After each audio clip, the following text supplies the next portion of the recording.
Hey, quick story for you here.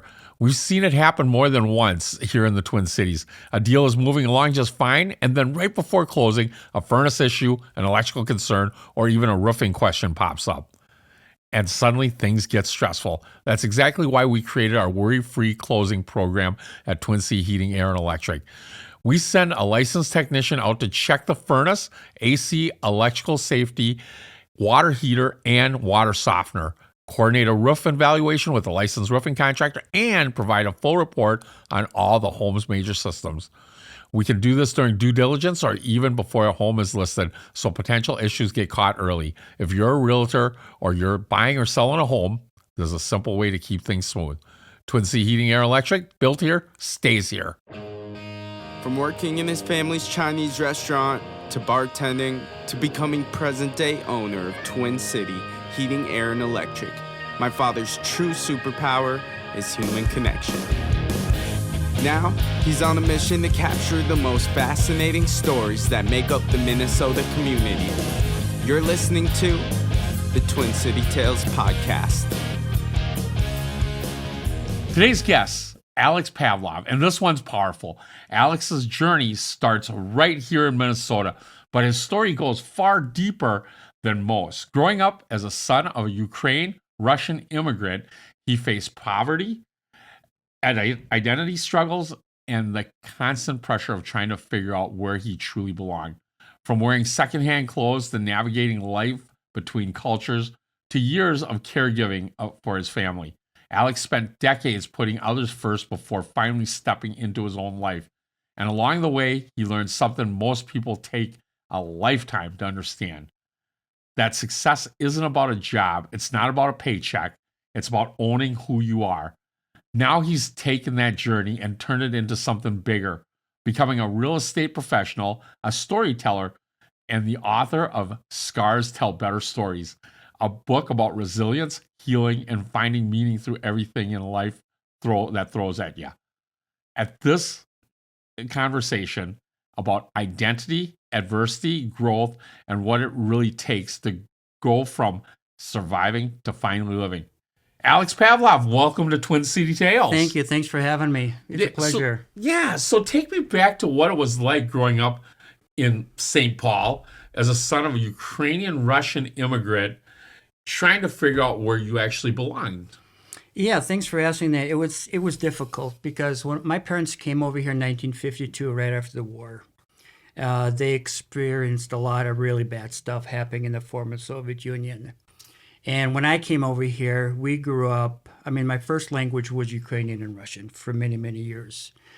And as I was growing up, I didn't consider myself too Ukrainian enough, too American enough.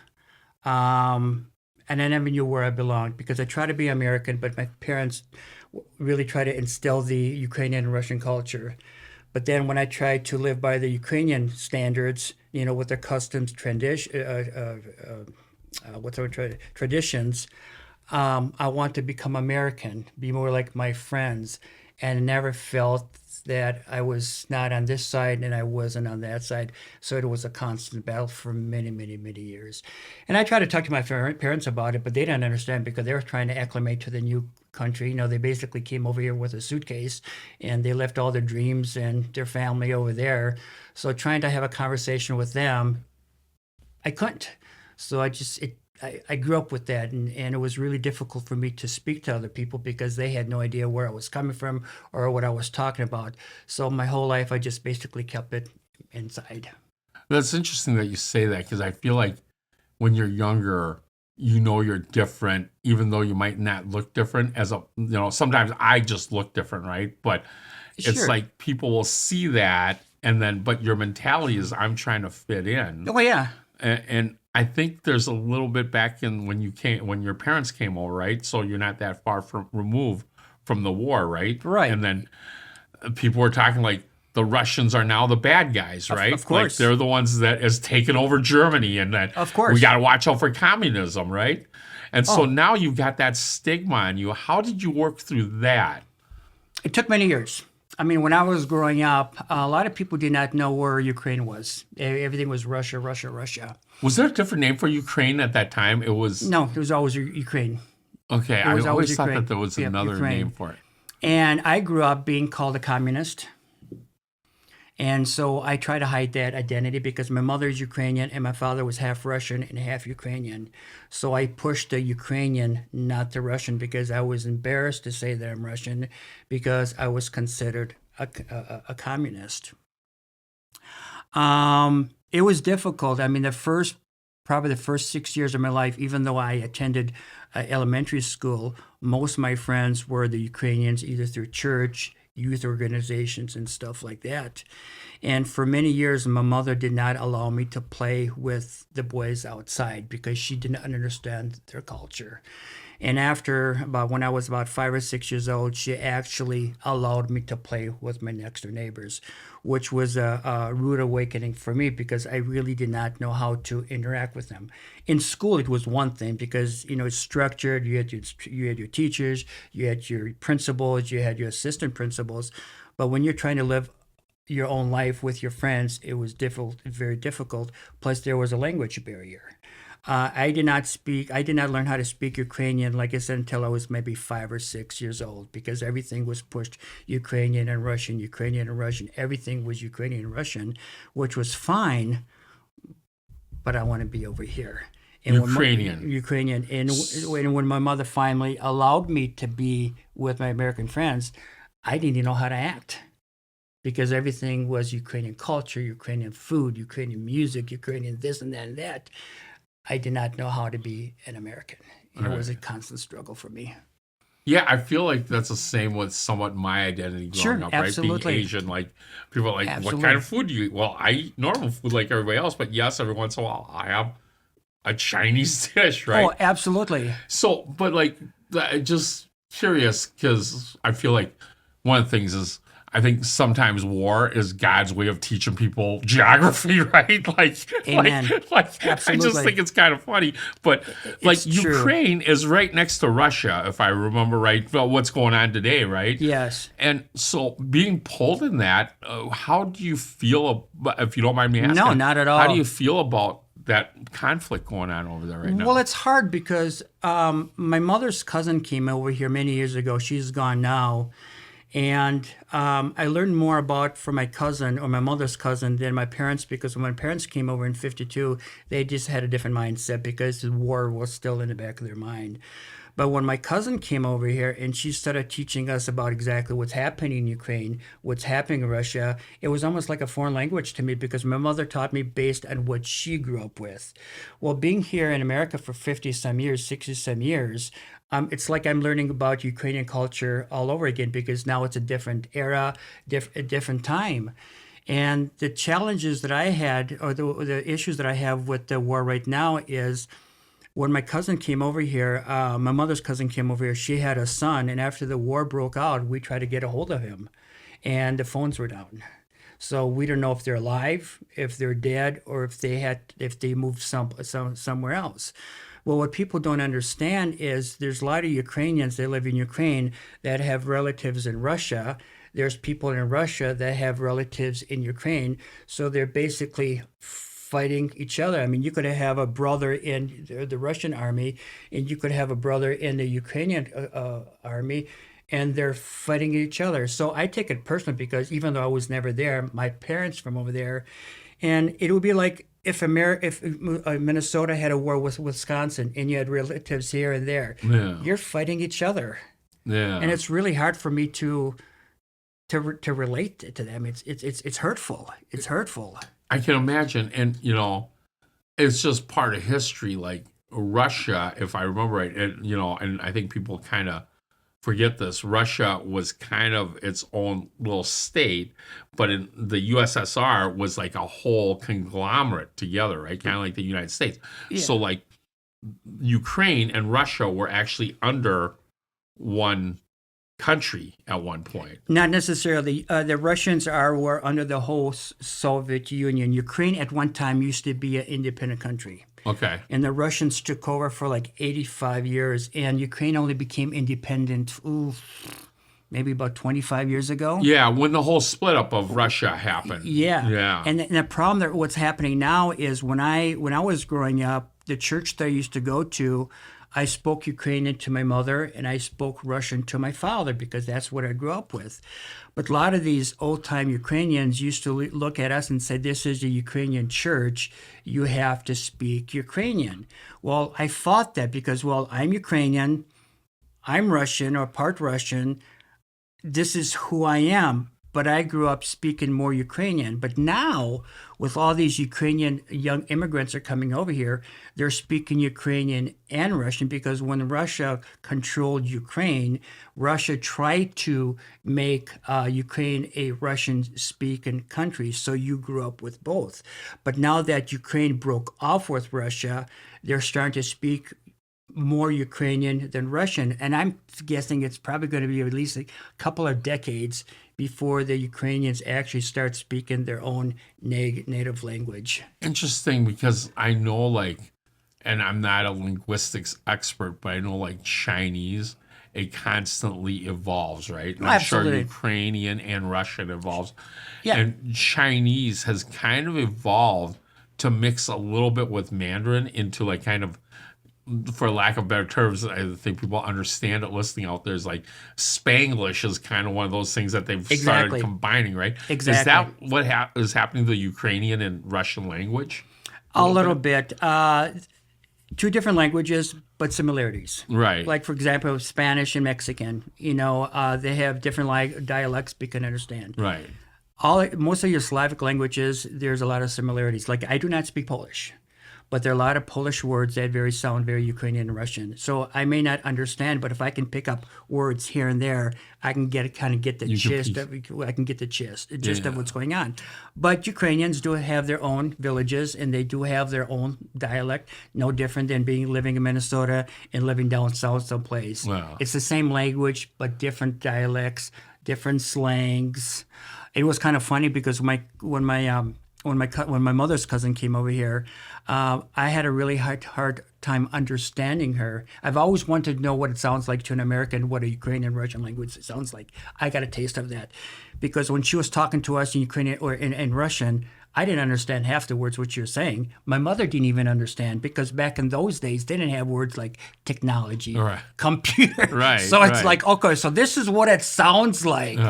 But if you stay around the language long enough, especially in the Slavic community, you can start picking up, words, and you kind of get a general idea on what's being spoken. Oh, for sure, Yeah. for sure. And Yeah. like I said, like I feel like language even English, it evolves, right? Oh, Like, absolutely. who would have said, artificial intelligence was 30 years ago? If you said that, people would go, "What's that?" Right? Well, yeah. But now we all know what artificial, and we can even, nickname or not nickname it, but what do they call that? Where they put letters to it, right? AI. Everybody just knows what AI is. They might not even know what it stands for, but we just know, right? Well, even the American language, look at it back in the 60s and 70s, we had words like cool, far out, groovy, and stuff like that. Well, you say that to younger people, they look at you like they have no idea what's going on. Give it another 20 years, they're going to be saying words that we don't understand or they don't understand. It's just constantly evolving. Oh, I have to admit, I did learn. I do speak Chinese, not fluently, but at a 3rd grade, 4th grade level. Sure. And it's kind of funny because what I learned was my dad speaking and my mom, right? And they spoke it from the 50s. Sure. Right? Sure. And so, like, I can hold a conversation with another Chinese person that speaks Cantonese, but after about 2 minutes, they kind of go, something's not right with them. Exactly. Like, he's saying groovy, far out, man. Like, Exactly. we don't hear that anymore. So I think, and then if you don't practice it, you really do lose it. Well, after my parents passed away, I feel that I'm losing it. That's why I really made a commitment to watch a lot of YouTube on Russian songs or concerts, comedy shows and stuff like that, just to be able to hear it again. It's fun though. I mean, I love it. I love languages. When I studied in high school, I studied German, Spanish, and French. I didn't become proficient at it, but what's really interesting is not only are you learning the language, but you're also learning the culture. which is very, very important to me. Oh, for sure. And I just love it. And the one thing that I feel is important, and we talk about cultures and people that are listening out there, sometimes we kind of lose some of our past culture of the history that made us who we are. Yeah. Right? Like, Yeah. even if you're German, there's certain history that you kind of lose that. The one thing I do like is, I'm going to put a plug in here for Moo Theater, their Asian performing arts. Sure. Yeah. Yeah. And they tell the American Asian stories. So they do it through theater, like a play. Sure, And sure. I've been really into them. So Yeah. I think that helps you reconnect with who you are. But going a little further back from that, and we talked about at the beginning, like you didn't fully fit anywhere, you felt like. Right. You know, when you. But first but before I answer that, can I throw one more thing about languages? Yeah. Okay. I just told you recently that I've always wanted to know what Russian sounds like to a non-speaking. Well, when my cousin came over here, she tried to teach us Russian Pig Latin. You know what Pig Latin is? Okay, yeah. Okay, try listening Russian, trying to listen to Pig Latin in Russian. I got totally confused. So languages are fun, but they are challenging. They are challenging. Yes.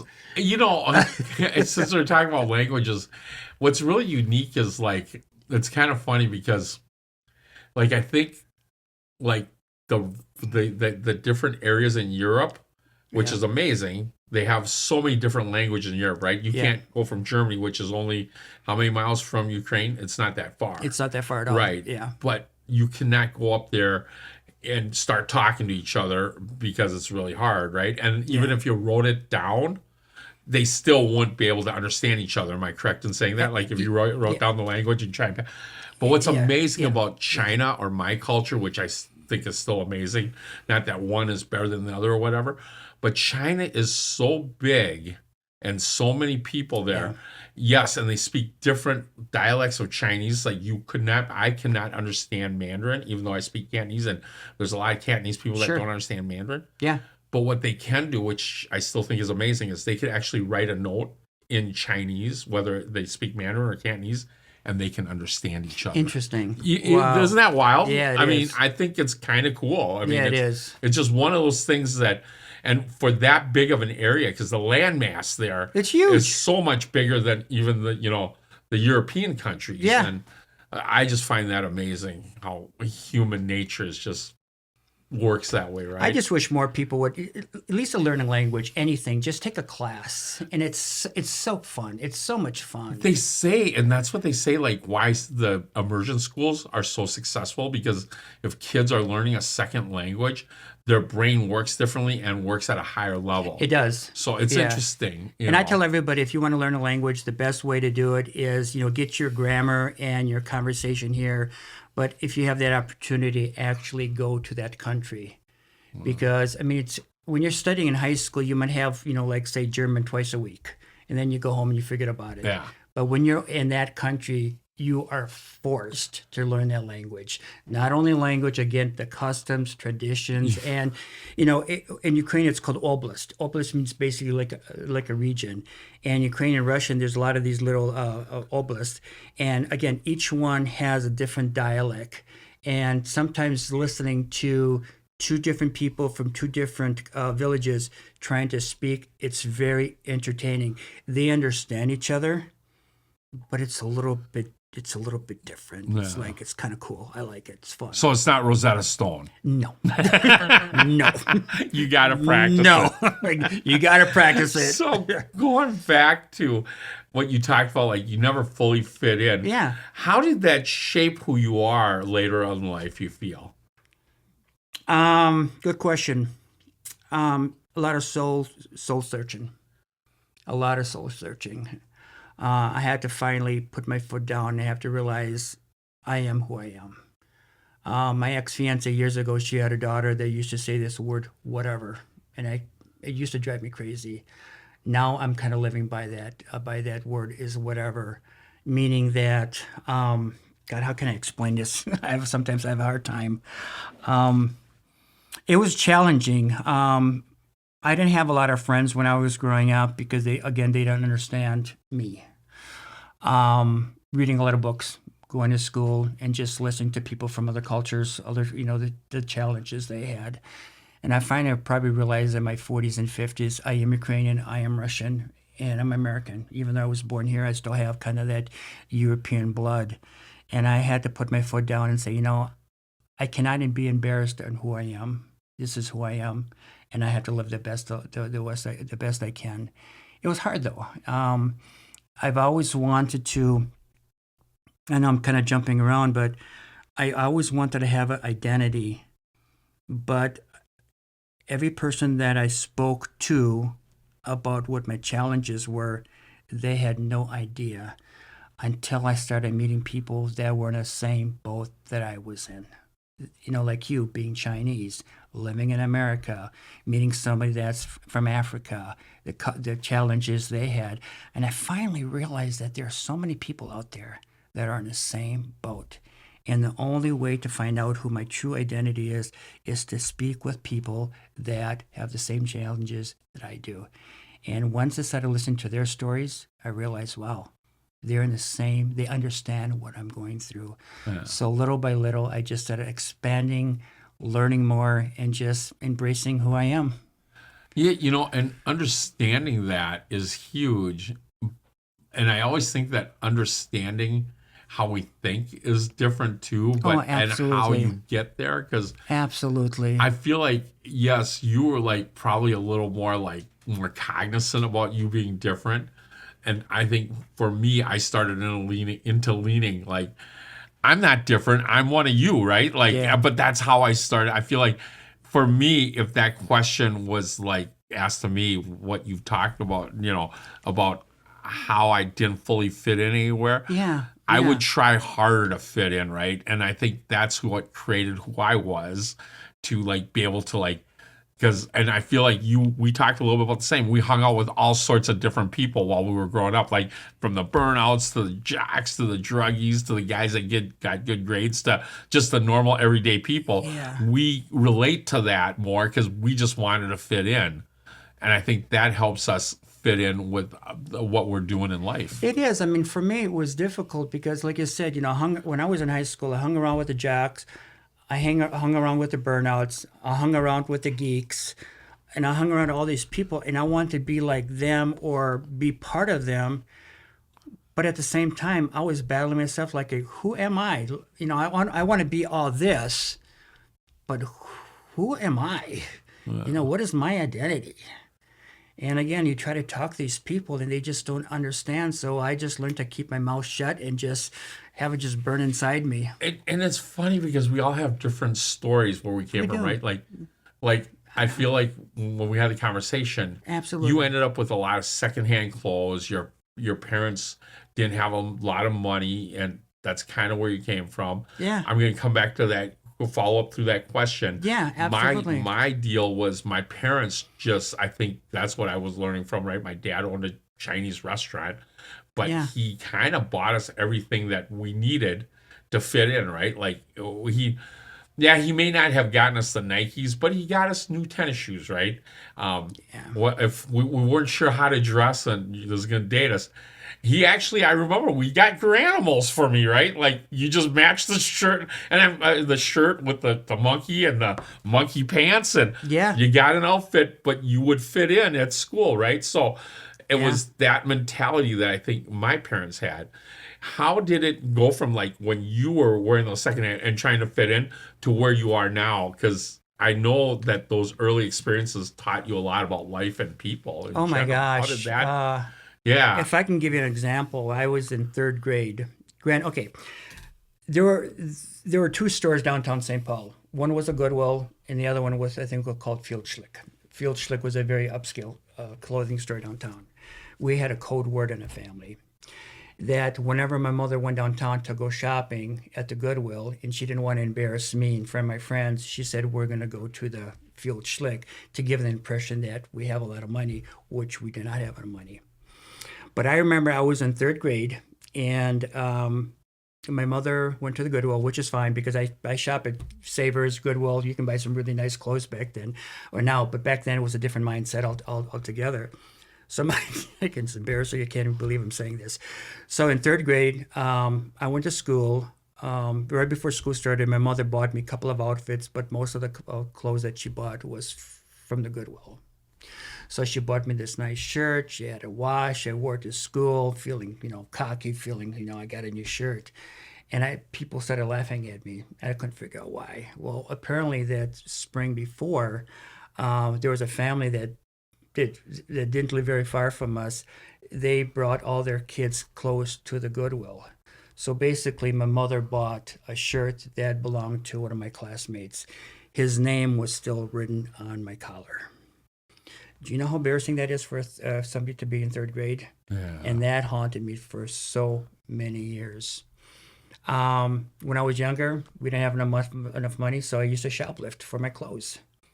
I'm not proud of it, but when you have parents that try to give you everything they can, and they're trying to make ends meet. Yeah, they don't have the budget to do it. They don't have the budget, so you have to do what they have to do. My grandmother used to sew clothes for us. She was a great seamster. I think it's a seamster.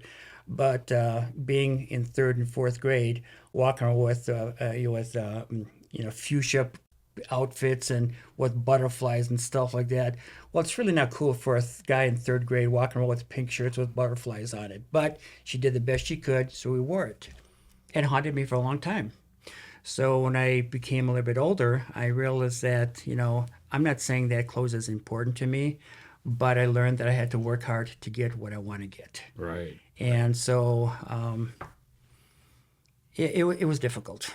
Yeah. Did I answer your question? No, I think that's perfect. Okay. Only because I think it's different perspectives, even though we both grew up as, second generation immigrants. Like I was born here, it's still a little different feel. And it's what our experiences are, right? Like your parents had one way of making sure you got taken care of.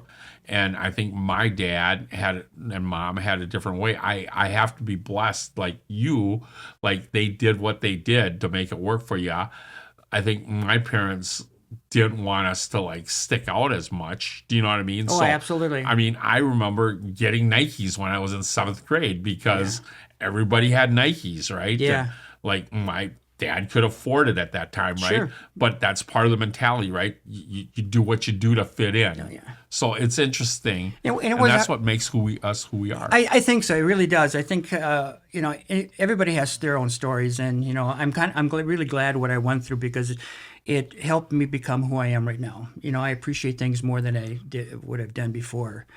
It hasn't been easy. It's been difficult. It's been a challenge, and I'm still dealing with it right now. I mean, what do you do? But when you have parents that try to give you everything they can, I was raised being very grateful for what I have. I did not have, when I started skating, we didn't have enough money, so my mother bought my sister a pair of figure skates, white woman's figure skates. Well, I wanted a pair of skates. Well, when my sister outgrew the skates, I started wearing them. But they looked like figure skates. Right. They weren't hockey skates. So what I did, bright me here, I decided to paint the figure skates black. I painted them with watercolor. Well, what happens when you get watercolor on paint? It starts bleeding. So as I'm playing hockey with my friends, this black is starting to bleed all onto the ice. It's coming from my skates. We didn't have hockey sticks. My father made a hockey stick out of plywood. That was my hockey stick. I was very prideful. I'm glad I had it. I made my own shin pads. Found some old plywood, wrapped them around my leg with old belts. You had to do what you had to do to survive. Yeah. It wasn't easy, but when your parents are trying to do the best you can, you have to live within your means. Yeah. It's never been easy, but I'm glad. I am think so we glad. all kind of learned that lesson too, which is good. I was just kind of blessed, but sometimes with that, I'm sure we may do sometimes without certain things. I'm sure my dad has turned me down for things, or my mom said, "Yeah, we're not buying that." But at the end of the day, we all have our different experiences, We do. right? So, but that's huge. Thinking that we're different, but then kind of working around all that, right? I mean, if I had to live my life all over again, I would. I really would. I mean, it hasn't been easy, but I'm really grateful for what I've been exposed to, what I have experienced. I just love it. I just love it. It's that fun. is awesome. And then, in your book and everything else, I read a little bit about you had a caregiving chapter in that area. Oh, yeah. And you spent about 25 years caretaking for your family.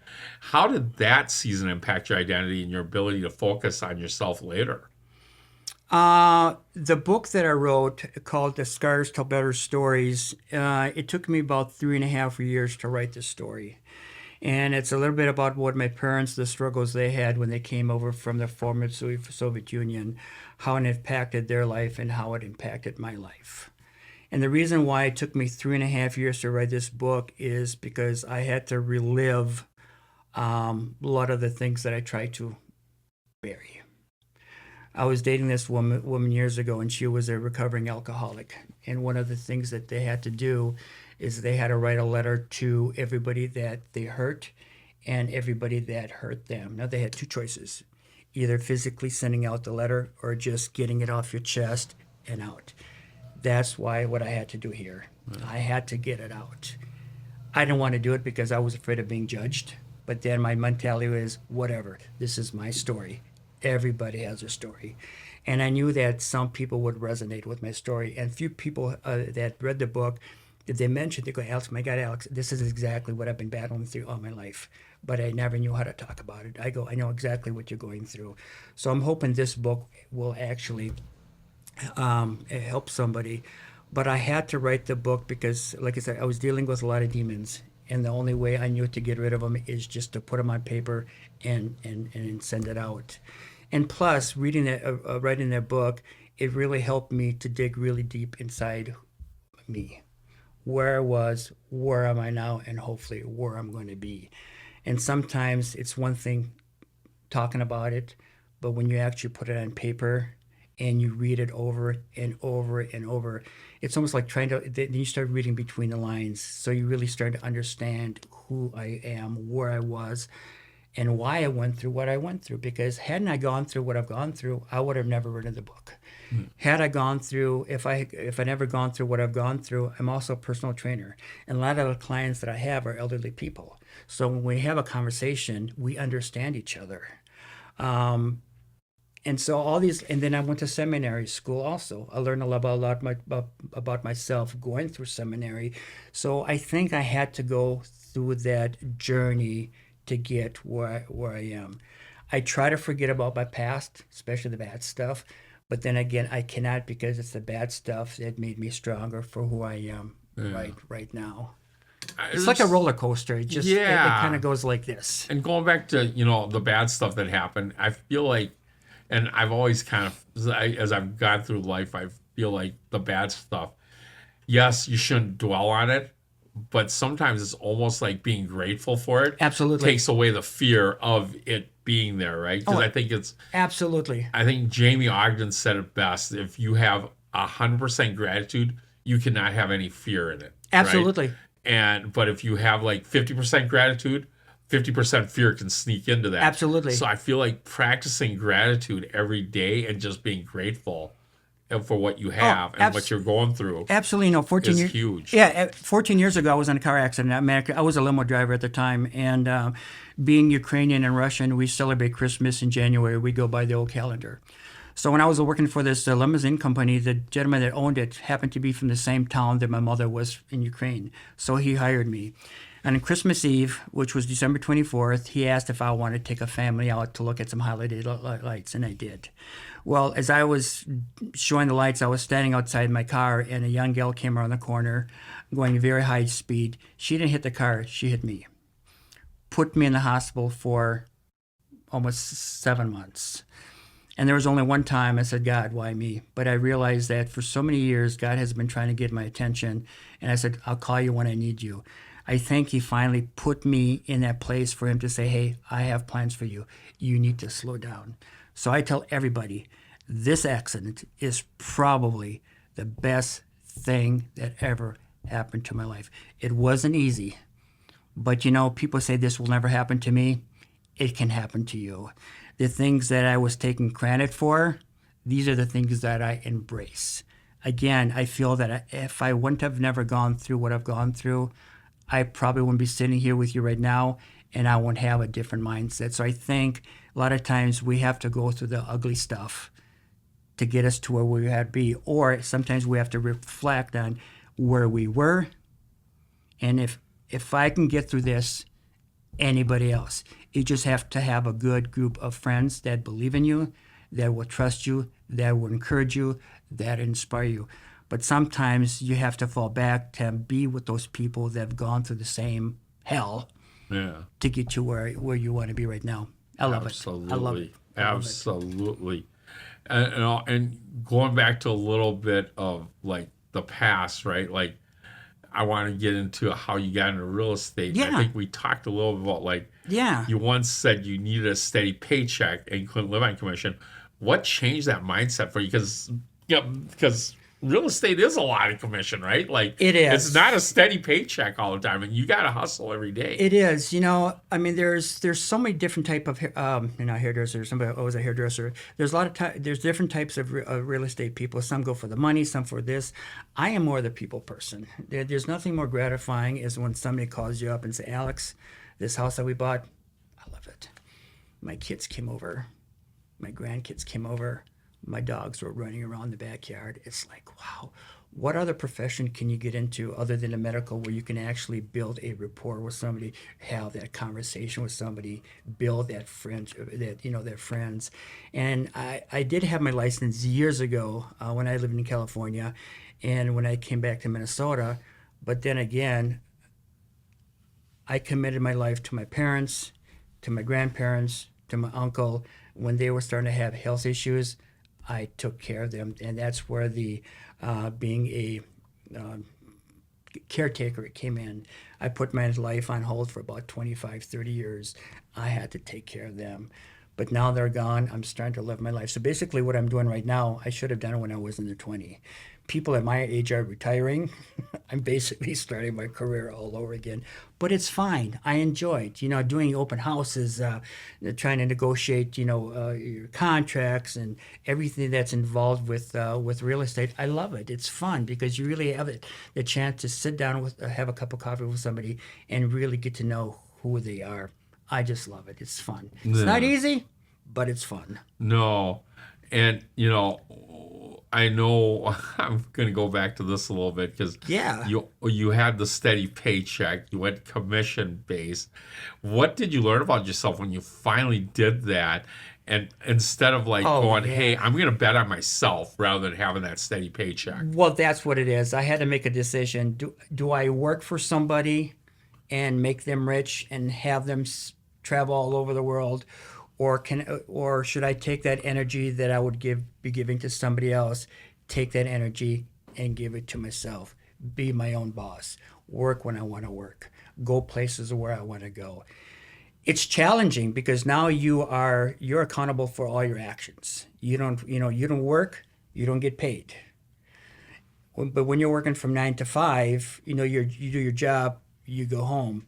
But here it's forcing you, even that you go home, you're still thinking ahead, okay, this is what I need to do for tomorrow. These are the people I need to talk to. These are the classes I have to take. This is what I have to do. It was hard, and it's still there. It's not difficult. It's hard. But I'm enjoying it because now I answer to myself. Yeah. I don't have to answer to anybody else. I'm answering to myself. And it takes more discipline. It does. It takes a lot of discipline. And it does. And not having a paycheck, you start learning oatmeal is better than no meal, right? So you're doing what it takes to make it happen. Spam sandwiches, you got to do what you got to do. Exactly. Absolutely. You got to keep it cheap sometimes, but you're just trying to push through things. I mean, look at the guy that started Amazon. He started in his basement. You have all these people that have made it. They started somewhere. It's either in their closet, in their basement, or in their garage. And if you want something bad enough, if you believe in something strong enough, and if you have a group of people that believe in you and support you and help you, you can go as far as you want. And it has taken me so long to get to the point where I have surrounded myself with people that have made a change from being corporate America to starting their own business. Yeah. Or somebody that had a dream and they felt that they didn't have the worth, they didn't have the knowledge, they didn't have the expertise. But nowadays with social media, you can just type in whatever you want and the information was there. Now when my parents came over here, they didn't have computers. They had to do everything by trial and error. I think we have it much easier to do something productive with your life now than it was, when I was 5, 6, or 7 years old. There's more opportunities, I think. Yeah, I still, I have to agree with you there. Where I have to somewhat disagree with you a little bit on that part is that I think it's harder this day and age to actually, think so? you got, not harder in a sense. I think it's easier to get information. Sure, okay. But it's harder to make the hustle, right? Like, because you have to work at it a little bit harder to get to that. You have to get that discipline in it, right? Yeah.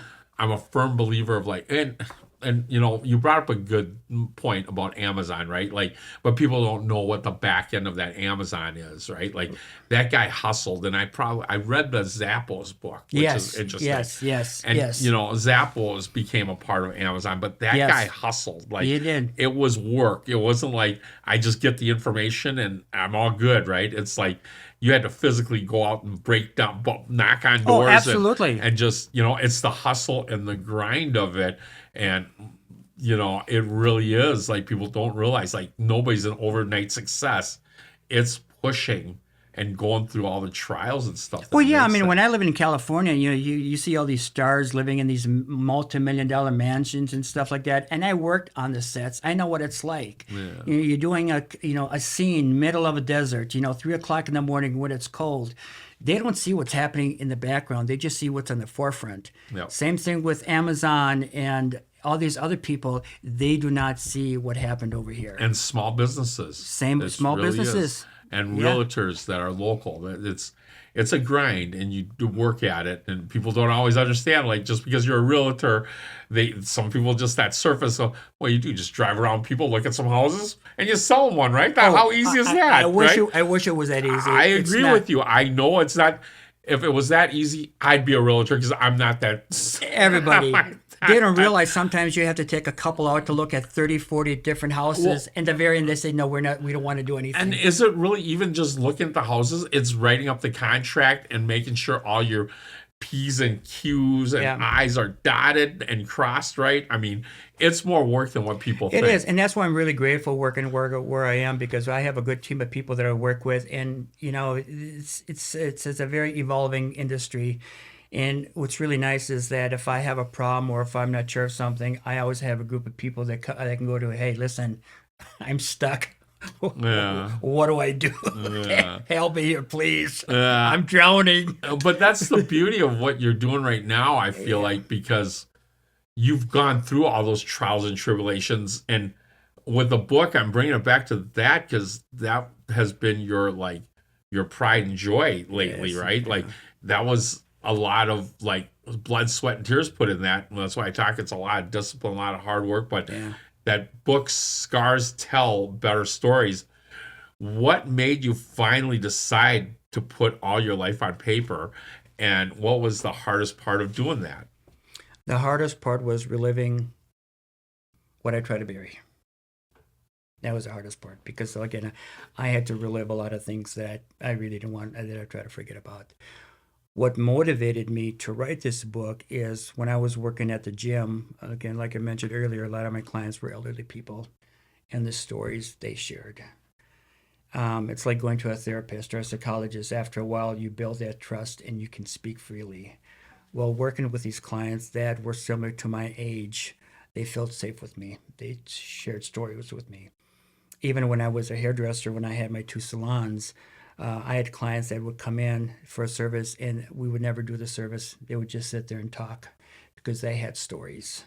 And sometimes I thought my life sucked until I listened to their stories and I realized my life is not that bad. And I started thinking, well, everybody has a story. Why don't people talk about it? Fear. They don't want to be judged. They don't want to be laughed at. How do I write a book? And I go, well, if I can put my story on paper, if it can even help one person, it's worth it. And I loved it because just even by writing this book, I learned a lot about myself that I never knew. You know, I do have the drive. I do have the determination. I do have the discipline. I never knew I had it. Well, I knew I had it, but I didn't know I had it as to this degree until I wrote the book. And when I first saw it being published on Amazon, I actually had tears. It's like, oh my gosh, if you would have asked me 3 years ago, 4 years ago to write a book, I probably would have laughed at you, laughed. It's like, who am I? Some young guy living in Minnesota, living in Blaine Avenue, writing a book. Who am I? Who do you think I am? I go, yeah, I'm sure there's thousands of other people that are thinking the same thing. So one day I sat down, I go, okay, this is what I have to do. I made a list of all the things I had challenges with. And I just sat down and I started writing. I started writing and started writing. And next thing I know, I have a couple of 100 pages. I go, oh my gosh. So I showed my manuscript to one of my friends. And she goes, Alex, you have to write a book. I go, why? She goes, because there's a lot of people out there that are going through what you're going through or have gone through it. And they just wanted that vent. They want to know that they're not alone. So put it together. So I got a chance to read it. Yes. And there's some great stories in there. Thank you. And what I really loved about it that made it a little bit different from other books, like I felt like it was kind of for lack of better words, self-help, because I feel like at the end you had of each chapter, you have a lot of self-reflective questions, which really made it thought-provoking after you read it, right? So I feel like that was a big part of it. How did you decide to make that into more of a self-reflective book at the end of the chapters, right? Like, I'm sure you didn't kind of just say, after you wrote it, you probably just had the chapters in there, but you didn't have the self-reflective questions. Am I correct in saying that? Yeah, I didn't ask right. you that. You're Somehow right. you end up putting those self-reflective, which I really liked, which made it a little different. You're absolutely right. I mean, there are a lot of wonderful authors out there. There are a lot of wonderful writers out there. There's a lot of wonderful storytellers. And I've read a handful of memoirs. And it's usually about some story about some person. Okay, I do not know this person. It's their story. It was exciting. It was nice to read it. But it just left me there. I need to go one step further. Okay, what about your story? If I went through something, I'm sure there's people that are they're questioning themselves. So how can I take each chapter and have questions so they can reflect on not only what I wrote, but what they're going through, what have they gone through. So I sat down once, I go, well, let's try this. Let's do kind of a memoir. Let's try to do a little self-help. I have a disclaimer. It says, I'm not a psychiatrist. I am not a therapist. If you need help, go get help. Power to you. But this is my story. And I figured that if I put some questions, maybe people will start digging deeper into themselves and start answering some of the questions. That's something that's been bothering them for so many years, but they just didn't know how to get it out. So I put it together, and hopefully it will resonate with somebody or a few people. Well, it resonated with me. Thank you. You did a good job at it. Man, and a lot of stuff to digest in that book. And with that, let's take it to a break. We'll be back. Sounds good.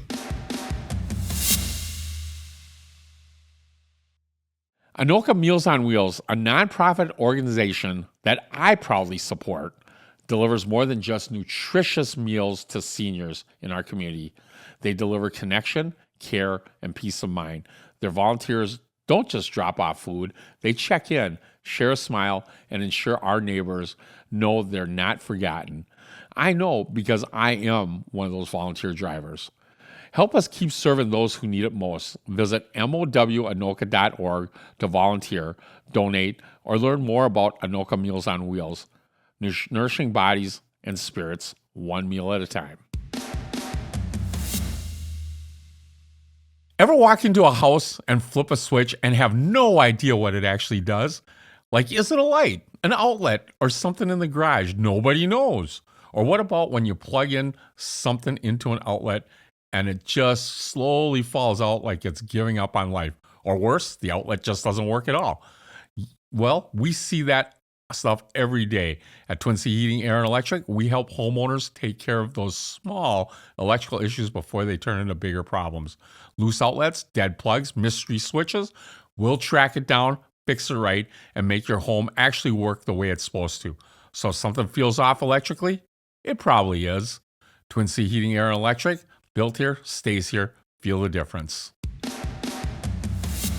If you're enjoying this episode, do me a quick favor. Hit that subscribe button right now. It seriously helps us reach more amazing people across the Twin Cities and beyond, like Alex here. And hey, if you're really feeling generous today, drop us a rating or a review. It only takes a minute, but it makes a huge difference in helping new listeners find Twin City Tales podcast. This is how our community grows.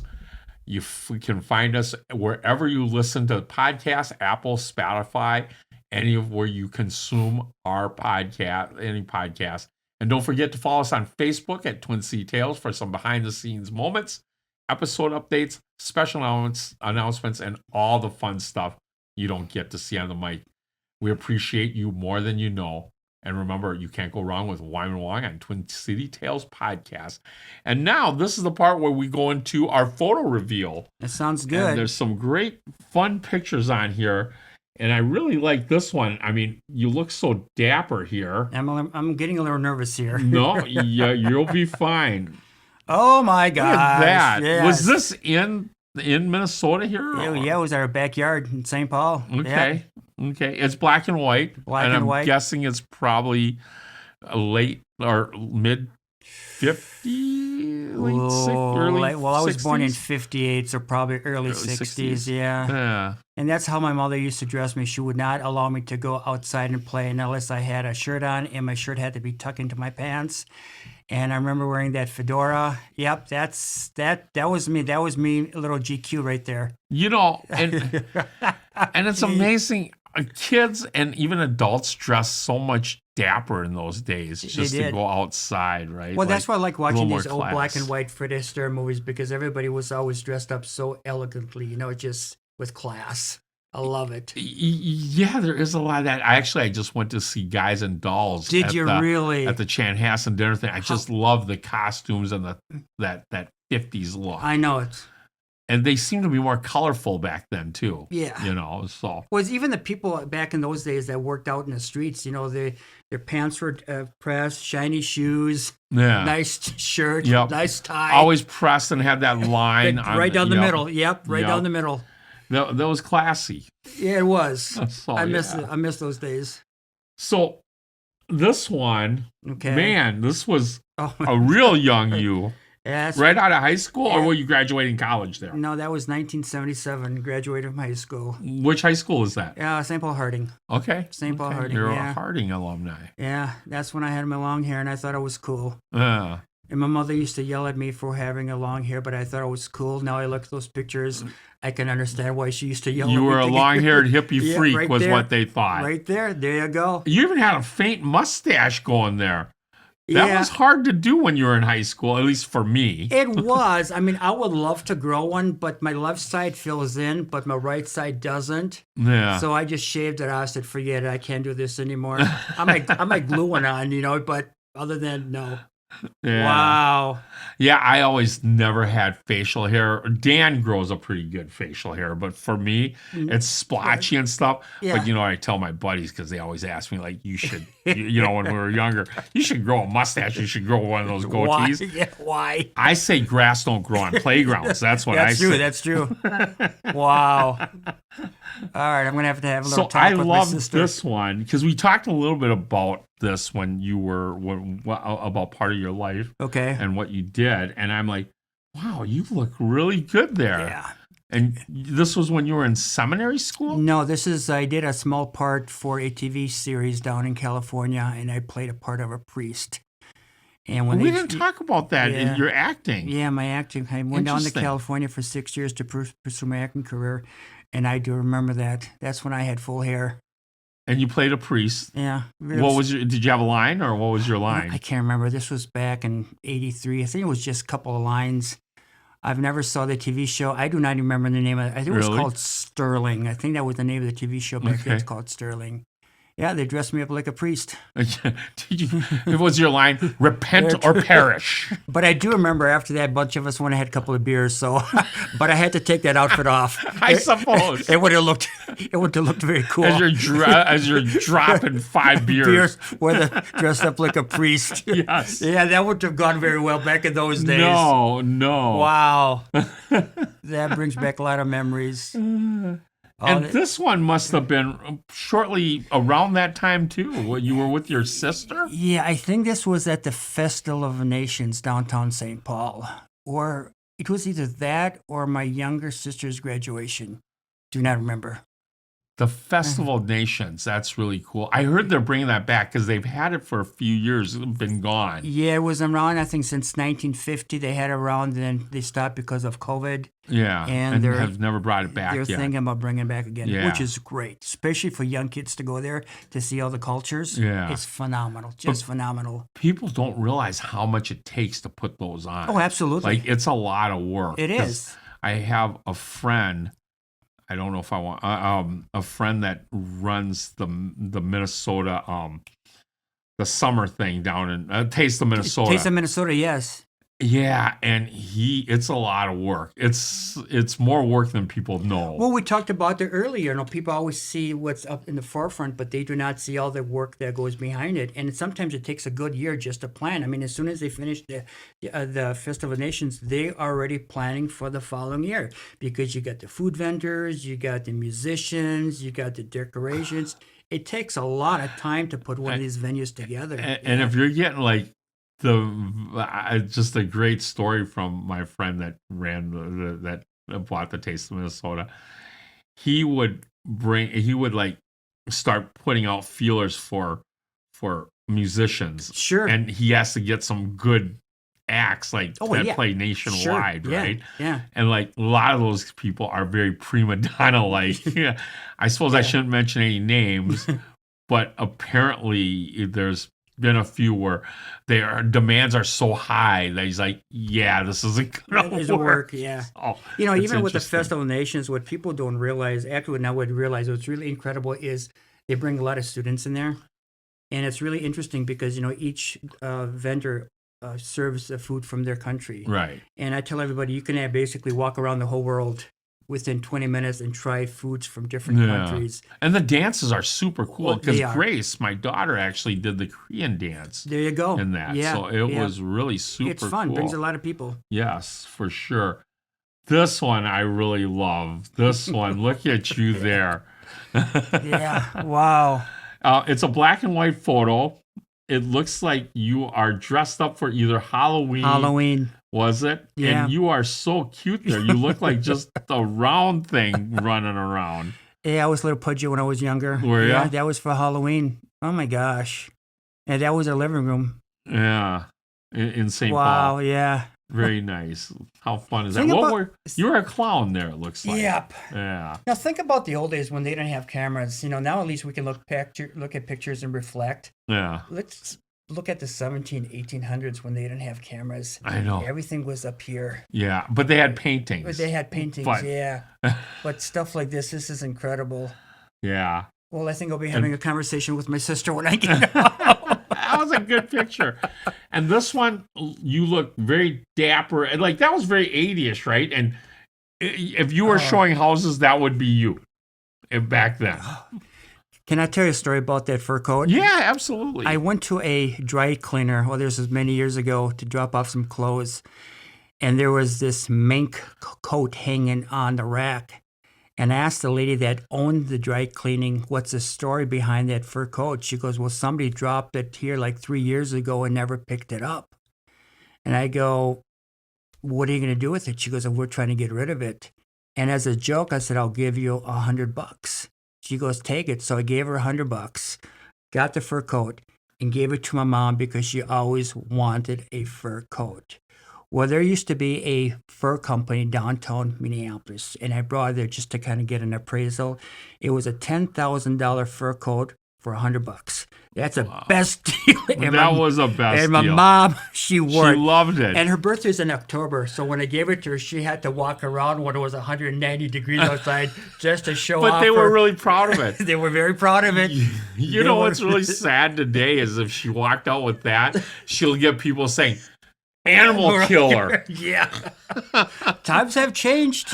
They Times have. changed, yeah. And probably like people Wow. would pay $10,000 for that back then. Yeah. Now today, I don't feel like people would pay for Oh, that. It's what man. the demand of it is, right? So, That is but so that's still pretty funny. cool. But it could come back. You know. never know. Do you guys still have that in your family, or does My she mother, still- my older sister has it someplace. Yeah. Yeah. That's pretty fun. Yep. That's pretty fun.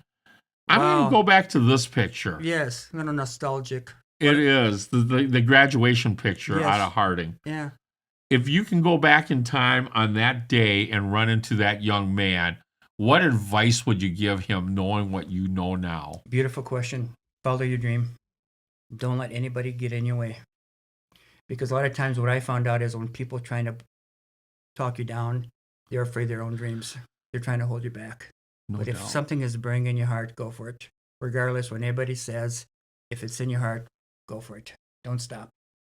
That's wonderful. I mean, it's a big country. It's a big world.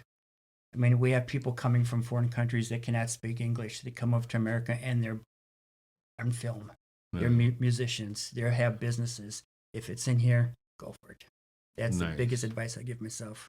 Don't let anybody hold you back. Because sometimes I think we hold ourselves back, We even do. not just people, but how the perception that you've already built into yourself that you kind of say, okay, this is who I am, and you Well, box yeah, yourself. because when you're growing up, people always tell you that, who do you think you are? Who do you think you are? I mean, what's his name? Steve Harvey. You know who Steve Harvey was? Yeah. When he was a little kid in school, he had to write what he wanted to do. He said he wanted to be on television, and his teacher reprimanded him for that. And he goes, who do you think you are? And now take a look at him. Yeah, and they don't do this anymore, I don't think, for the schools. But when we were in school, remember, you had to take some like multiple guest tests, and then what they'd do is they'd feed it to a system and say, "This is what you're gonna be, or this is what you should be," right? Yeah. And mine was something like way off, right? And I don't remember it. I probably Yeah. know that it has nothing to do with heating and air. It was probably something like, you'd be a good garbage collector, Yeah. right? Or a doctor or something like that. But it's just like, Well, they really box you. it does. I mean, we had a couple of guys in high school that he was like a class clown, Yeah. and we never thought he would amount to anything. Well, now he's a brain surgeon someplace in California. We had another guy in high school that everybody thought that he'd go out and do something big. He's in Stillwater prison. So, Oh, jeez. Yeah. you just got to follow your heart. You never Right. know. Absolutely. You never know. Absolutely. So, and Wow. Interesting. yeah. And let me ask you this. Yeah. One of my last following questions for Yeah, you. please. Who is someone you would love to hear on this podcast, and why? Good question. I'm a believer to support small businesses. There is a coffee shop that opened up, I think, less than a year ago here in Blaine. I think it's called Scooters. And I met the owner. She is a nurse, or was a nurse, and her husband, I think, was corporate America. And they decided to have a dream to open up a coffee shop. I would love to hear her story. Susan Nygaard. Is that who it is? Yeah, I think it is. Yeah, Yeah. of Scooters. Yeah. I think she's really good friends with the Crispin Green owner, too. Yes, right yes, here they in are. Blaine. Yeah. So here you have somebody that's in this field and making this transition into something Yeah. completely different. Those are the stories I like to hear. It's like, what made you to go from here to there? I do too. And you know that Susan probably, and I'm just taking a wild guess, probably never thought she was going to own a Scooters Coffee when she came out of high school, right? When No. she's like, she probably had different aspirations, and just different roads, different stories, different experiences bring you Oh, to where you're supposed to be at all times. did you think 5 years ago I'd be writing this book? No. 5 years ago, did you think I'd be a personal trainer? No. 5 years ago, actually 10 years ago, did you ever think I would go to seminary? No. Life throws you all kinds of curveballs. Right. And you just have to go with the flow. Absolutely. I believe that everything happens for a reason.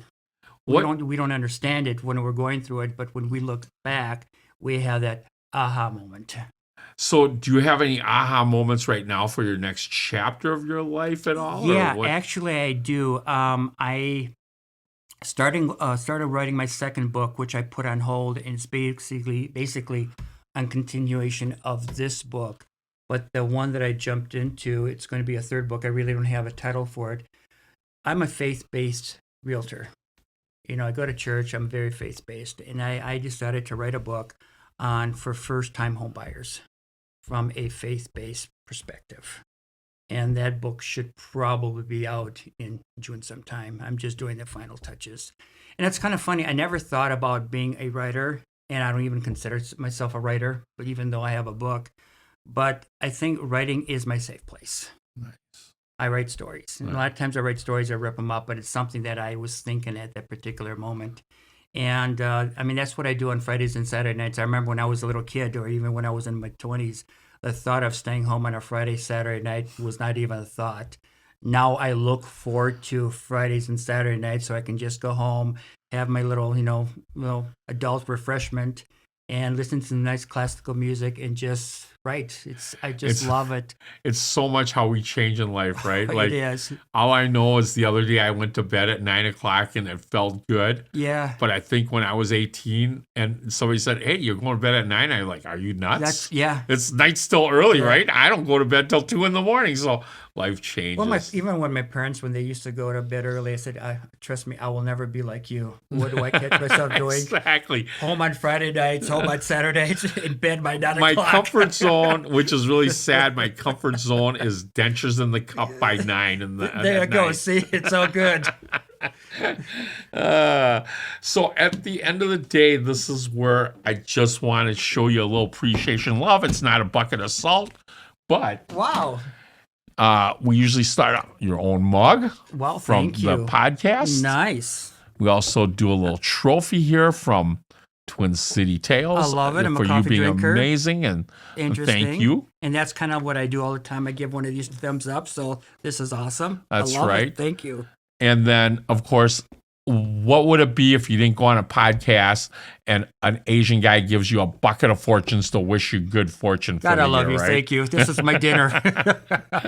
Thank you. And then thank I you. know you're a big motorcycle rider. You love getting out on a nice day. And one of the things that I love doing, and I have a book like this from a few years ago, but it's a Minnesota bucket list. This is and you can visit the state parks and some other different things of Minnesota. It'll show you a lot of different places, and I think it was the coolest book that. Thank you. You know what's really good about motorcycles is with cars, when you're driving down the street, you never think about veering to the left or to the right. I found more places in Minnesota that I never knew existed until I started riding my motorcycle. Because you're driving, let's go over here. Let's go over there. And finding a lot of those places were less than 5-10 miles from where I lived. I never knew they existed. So I definitely will. Use this. I gotta admit, I didn't start riding a motorcycle again. I stopped when I was like 25. Yeah. And I ended up buying a 3-wheeler because my wife said no 2-wheeler for you because your life is more important. It's a little different, but I still like it. It's the freedom. It's the feeling of, it's just you and the road, basically, rather than in a car. I don't know what it is, but I really, truly enjoy riding my motorcycle, like just on these little short jaunts down to even down towards Hastings or, I feel like you see more. It's freedom. Yeah. It's my therapy. I just put my music on, put my helmets on, and I'm just going. And people always ask, "Where are you going to go?" I go, "Wherever the bike takes me." Wherever the road takes. Yeah, exactly. Well, awesome. Hand me that book over there. I'm going to talk a little bit about it. Absolutely. Because I can't thank you enough again for being on Twin Cities Tales, Alex. Thanks for having me. If you want to learn more about Alex, you can go on Alex Pavlov at EdinaRealty.com. You can learn more about him there. Absolutely. Or connect with him on Facebook. But if you really want to know the story about Scars Tell a Better Story, you can actually purchase this on Amazon. Yep. It's a good read. I really enjoyed reading it. Short, so you don't have to be like an incredible reader of a lot of books to read it, but it really is self-reflective. I really enjoyed it. So thank you, Alex. Thank you. Appreciate it. Thanks for having me. Yeah, and as we roll out of here, I just want to say thanks to Chris Hockey for the use of our song Thanks, with no pun intended. And until the next Twin Cities Tales podcast, just remember you can't go wrong with Wymond Wong. This song goes out to my family, to all the ones who died before me. I'm sure the family life made you do things you never wanted to, so I wrote this